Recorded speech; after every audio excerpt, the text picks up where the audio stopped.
Bienvenue dans le MAG sur Sensation Essonne. Ce soir, on vous parle sport avec un classique de l'automne dans la vallée de la Juine.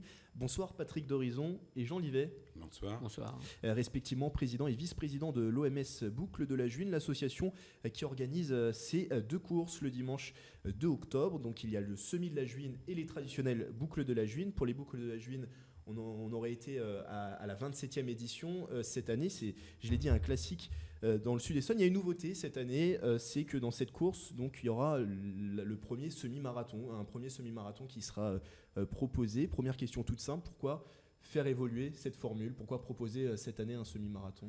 Voilà, donc c'est une certaine demande d'organisateurs qui, depuis quelques années, faisaient un trail sur Boutigny-sur-Essonne. Ce couple est venu justement habiter sur Saclay.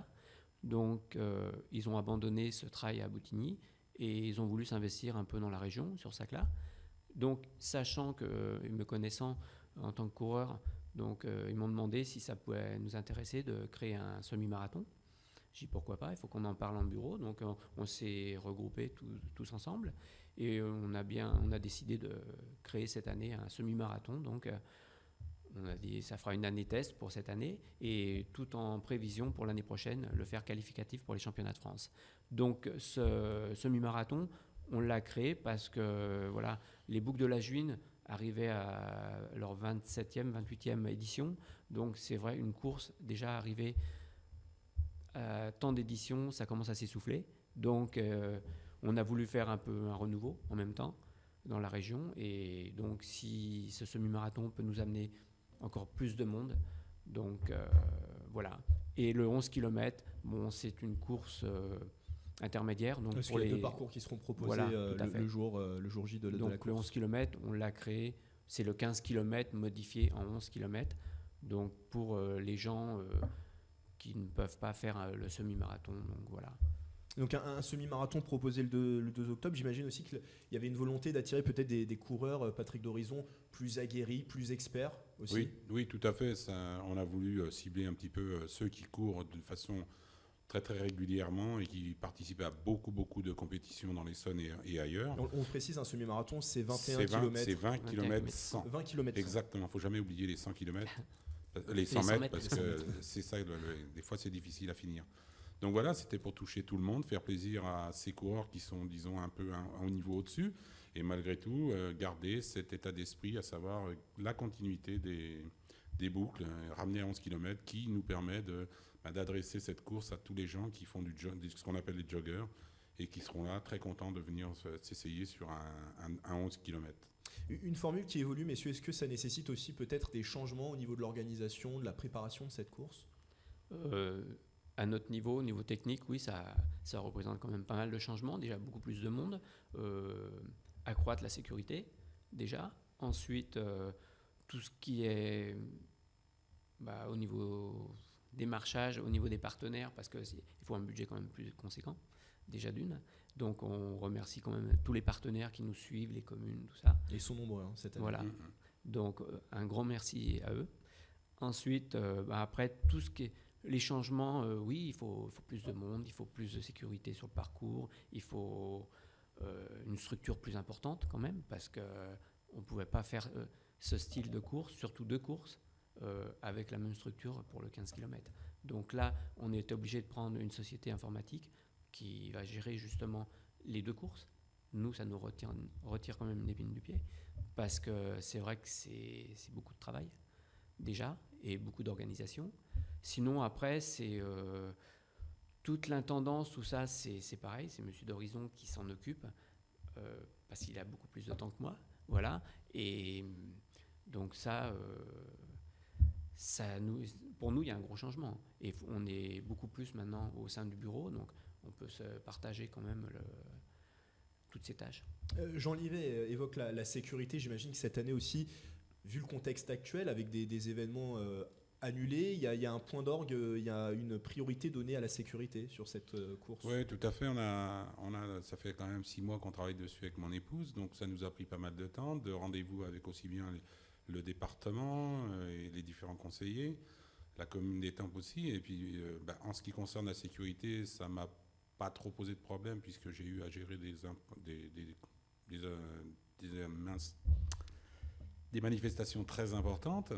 Donc là, au niveau de la sécurité, effectivement, en accord avec le maire de Saclay, j'ai fait en sorte, le jour de la course et tout ce qui va englober ce qu'on peut appeler le village départ et arrivée, j'ai demandé un arrêté d'interdiction de circulation durant tout le moment de la course, ainsi que lorsque le gros du SMI va partir et va traverser toute la commune de Saclay.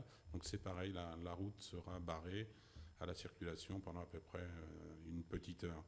Sinon, après, j'ai pas eu de problème autre de la part des différentes, notamment de la préfecture, qui nous a délivré notre arrêté, la sous-préfecture. Donc, et puis voilà, donc le risque zéro n'existe pas, mais on fait tout pour que justement les coureurs soient très très bien encadrés sur le circuit. Alors au départ, bien sûr, il y aura une patrouille de gendarmerie qui sera présente.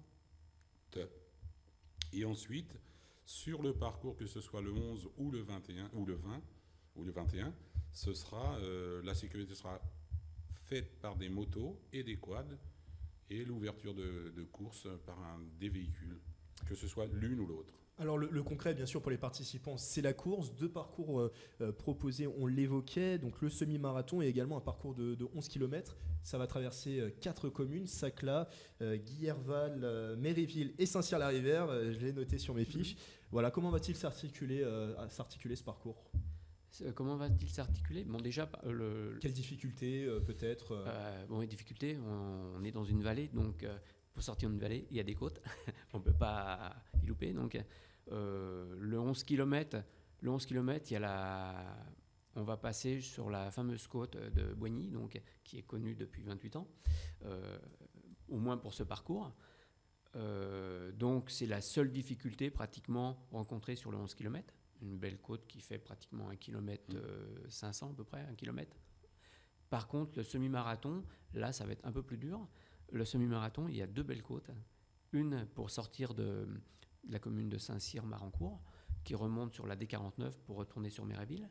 Elle fait pratiquement 1 km, fin de la côte 1,5 km. Par contre, la deuxième, c'est celle du parc de Méréville, qui est un peu casse-pattes.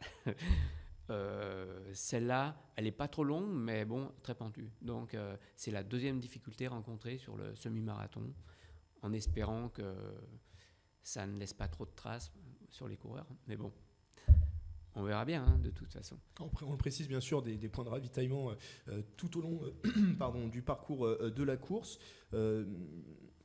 Quel parcours conseillerez-vous ? J'imagine le semi-marathon, voilà, pour peut-être des coureurs aguerris. Le 11 km, c'est plus pour les coureurs du dimanche, on va dire ? Pas forcément, non. Le 11 km, on a voulu faire ça parce que c'est vrai qu'il y a une grande mode en ce moment sur les courses routes. Ils présentent toujours 2 courses. Généralement, je vois sur les trails, il y a un 10 km, 11 km, plus un 22. Donc, ça amène un peu plus de coureurs de différents niveaux. Donc comme ça, ils peuvent se permettre soit faire le 11, soit faire... Après, il y a des challenges. Les challenges, généralement, dans l'Essonne, les challenges courses vertes, généralement, c'est sur les grandes courses, donc les 22 km. L'autre, ça reste en retrait. Mais il y a presque autant de monde sur l'une ou l'autre. Très rapidement, avant de refermer cette émission, sur les modalités d'inscription, comment on s'inscrit ? Quel est le prix ? Les documents à fournir pour pouvoir participer à cette course ? Pour les inscriptions, c'est simple. Il y a un site qui est sur ProTiming. Et donc, on pourra s'inscrire jusqu'à pratiquement le vendredi ou le samedi directement. Le prix du 11 km, c'est de 8 €. Le 21, c'est 13 €. Et si c'est sur place, ce jour-là, ce sera 2 € de plus.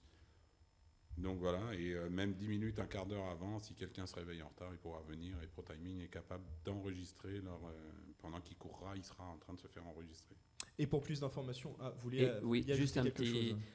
pour rassurer les coureurs qui nous écouteront donc, à l'émission, donc ce soir à 19h37. Donc on peut rassurer les coureurs, on a l'autorisation de la préfecture. C'est entendu, ils seront rassurés. Je précise qu'il y a un site internet pour plus d'informations, c'est le www.boucledelajuine.fr.